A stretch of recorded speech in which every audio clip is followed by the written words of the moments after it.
Hello again, guys. Here we are moving forward with the conference. And now we have a very special talk.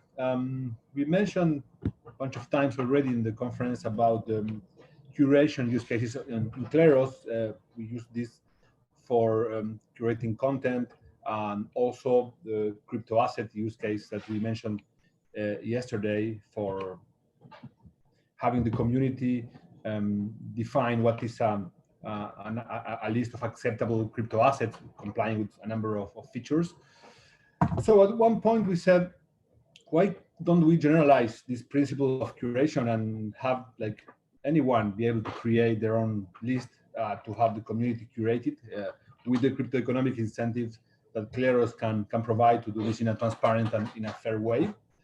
So this is the result of this is the DApp Curate that is being developed by Matt. Let me tell you a bit about Matt. He's a software engineer passionate about governance and privacy. He was introduced to blockchain technology in 2017 while developing a decentralized voting system solution for his bachelor thesis. Before joining Kleros, Matt worked on large-scale enterprise software used by the Brazilian Department of Justice and the Brazilian Air Force. And when he's not working software, Matt likes to practice rock climbing and calisthenics, and also play the guitar, which was not in the bio, but I also know that. So please, Matt, your turn for presenting Curate. Thanks for the introduction. Okay, so as Fede mentioned, my talk is going to be about generalized ECRs, but for this presentation, I'd like to talk about it more focused on actually the whole web. So usually when we talk about crypto, we're really talking about Web3 and how we can apply for Web3. But actually curation could be used for Web2 today. And I think that's where the most significant use is where it's at. So every day when we're using the internet or when we're seeing something on Instagram or on Twitter or on YouTube, we're actually participating in claims. So whoever made the video is making a claim that that video adheres to the policies of YouTube. Whoever publishes some story on Instagram is promising that that content adheres to Instagram's policies. And even when we attend a conference like this one, the participants are making a promise that they will behave according to some social contract policies of good behavior. So like the issue with that arise today when it comes to news and these claims is that it becomes very difficult to assess whether the claims that are being made are real or not, whether they are factual or whether they have some component of dishonesty. So with politicians, they can say, oh, I've never been involved with corruption by some policy or by some definition of corruption that they have. Or you can have some news articles saying that they never publish fake news according to their own policies of what fake news is. And companies are now using strategies to market themselves as being eco-friendly or being politically correct or whatever it is, and it becomes hard to fact check them. We have also like mobs attacking tweets. We have people attacking content, YouTube videos. And we have scams. Token listings are claims about whether a project is legit or not, and whether it adheres to some criteria of the exchange or not. And like all of these claims, they have like a problem with them when it comes to the curation.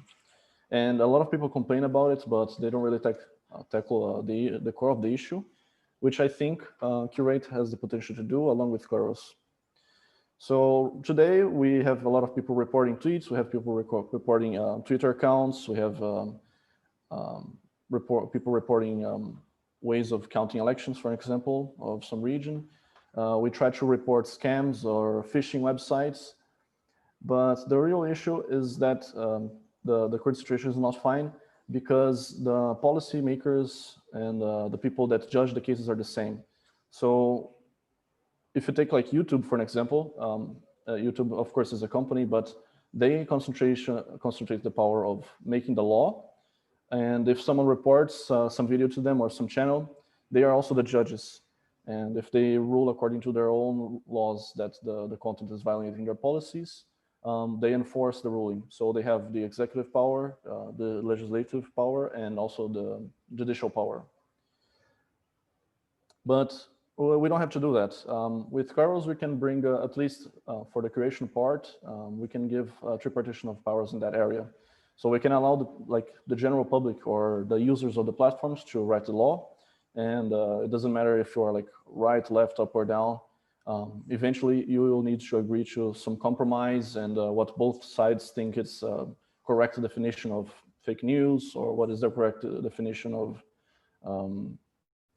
let's say, a scam or whatever it is. But both sides or all sides get to participate in the writing of the law.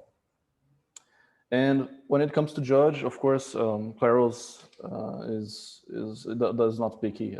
Even the project owners, we cannot interfere with the rulings. So besides Web 2, Web 3 also needs arbitration, or rather Web 3 needs curation. And the most interesting case that we have right now is for the creation of tokens on DEXs, so that people don't fall from scam tokens or scam token addresses. But if you remember, some time ago, MetaMask was delisted from the Apple Store and the Play Store, and a lot of people got mad about it. But maybe we could just use Curate as well for listing applications on the Apple Store, on the Play Store. Of course, I'm quite skeptical that those companies will think that this is a good idea, because of course they want to retain power, but this provides at least a path for us to build alternatives to it. And also another one that was brought up some time ago was related to Gitcoin grants. So some people would put up some fake project, or not really fake projects, but they would then fund themselves so that they can get a part of the total funding of donations. And so Gitcoin implemented a system to detect that, but this is something that Curate could do and also Kleros could do.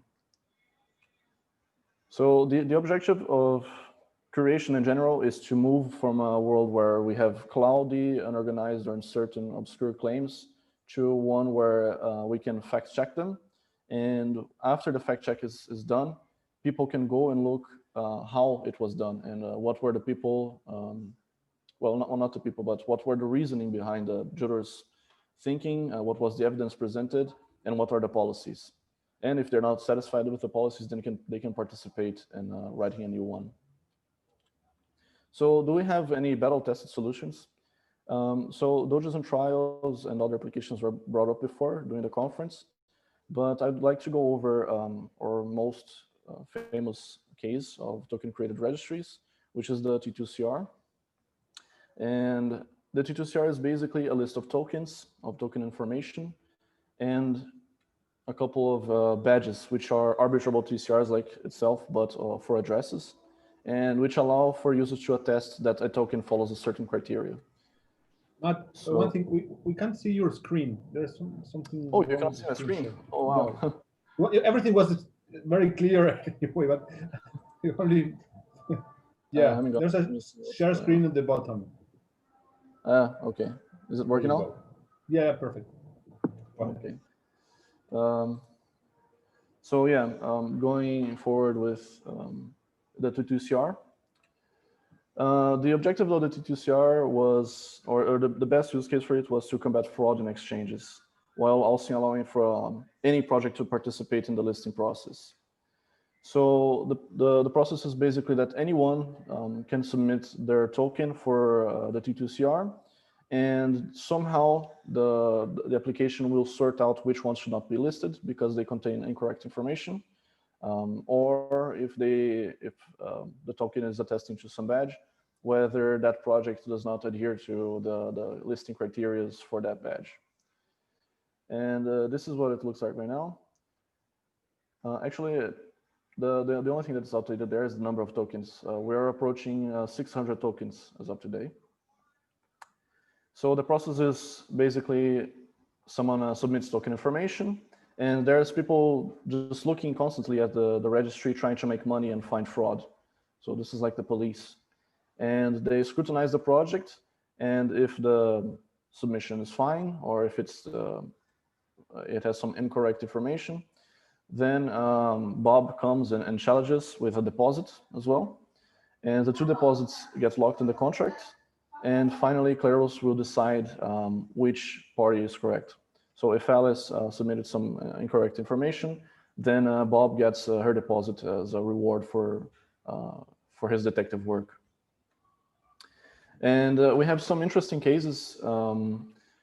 This one, for example, was of a token called Wire Chain. And one of the challengers figured out and did some investigation and learned that the CTO described in the white paper was a member of a group that never exists in Oxford. So they actually called up Oxford to check this out. And after there was a challenge, the team actually corrected their white paper. But the challenger also found fake social media profiles, and finally they ended up winning the case. So this was actually a quite high-profile case with several tens of ETHs locked. So today we have Uniswap taking the token to create a list of tokens for itself. So if you want to use it, you can select it from the list of tokens. It is the biggest or the most comprehensive list of tokens that is also decentralized. So anyone can participate, anyone can remove tokens from there. And this should allow people to not fall for wrong addresses of tokens anymore. So as of today or of tomorrow, almost $1 million passed through the contracts. This is both the T2CR and all of the badges associated with it, and around 2,074 ETH. So then the question arose, could we maybe reuse this recipe? Maybe we could use the token created registry to select politicians that are not correct according to some criteria. So in Brazil, we have the clean slate law for politicians, but it's quite contentious. Like in the last presidency, people would try to interpret it in the various different ways to allow for a candidate to be president or be a candidate. And we can solve like these types of disputes by allowing every side to participate in the process. And we also have some attempts at ranking politicians. So here we have two apps. One is called like Politician Ranking on the left, and the other one is called Comprova on the right. And all of them also suffer from the same issues of bias. So people complain that, oh, it's easy to rank this one first and that one if you do not account for this part. So the tripartition of powers is still lacking there. And finally, we will eventually need to create all types of content when we have decentralized storage for the Web3. And when we do have that, we'll see probably more serious attempts at building social media platforms, like an actual decentralized Facebook, decentralized YouTube, and we'll need curation for that content as well. So how could we possibly build that? So this again is the interface of Curate. It's online since I think, well, since the first part of this year. And it was a showcase of what we could make an app store look like, so that people, or at least it becomes harder for people to take down dApps. And we also have the badges, which are an attestation that the same item was submitted in another TCR. So for example, if you have a token on a TCR, it attests that the information of the token is correct, but perhaps you want to know more about it. Perhaps you want to know whether the team is real, whether the white paper has been copied from someone, and that's where badges come in. So the downside of building TCRs for every application is that they're expensive, and but we don't have to build it every time. If the only thing that changes is the content of each item, then we can build a generalized TCR that allows for arbitrary data to be submitted to it. And that's what we did with Curate. We built a tool for anyone to build their own TCRs if they have a use. And this is what it looks like today in production. So we've got quite a few TCRs created by the community. You can check it out if you want on curate.kleros.io. But the one that I want to talk about next is Omen. So you probably heard about Omen verified markets on Twitter regarding prediction markets for the elections of the US. What you may not know is that besides using Kleros for the Supreme Court of what is the truth, Omen also uses it to verify that a market is valid. So for example, if someone wants to create a market, they ask a question, maybe the question is too open and the Oracle cannot correctly or reliably give a proper answer to it. So Omen has a process for verification, which is basically just submitting the market to Omen Verified Markets TCR. And people that want to make money check it for to see if the market is violating the policies. And if you go to Omen, I think like this, you can already select Kleros as the validator of the markets, but soon you will be able to also send markets to verification right from the Omen interface. So I'd like to leave some time for questions. So I went through a bit quickly through the talk. So yeah, feel free to ask any questions. And if you want to reach out to me, I am Matheus Alencar on Twitter, or you can reach out to me directly on Telegram or on the Kleros groups.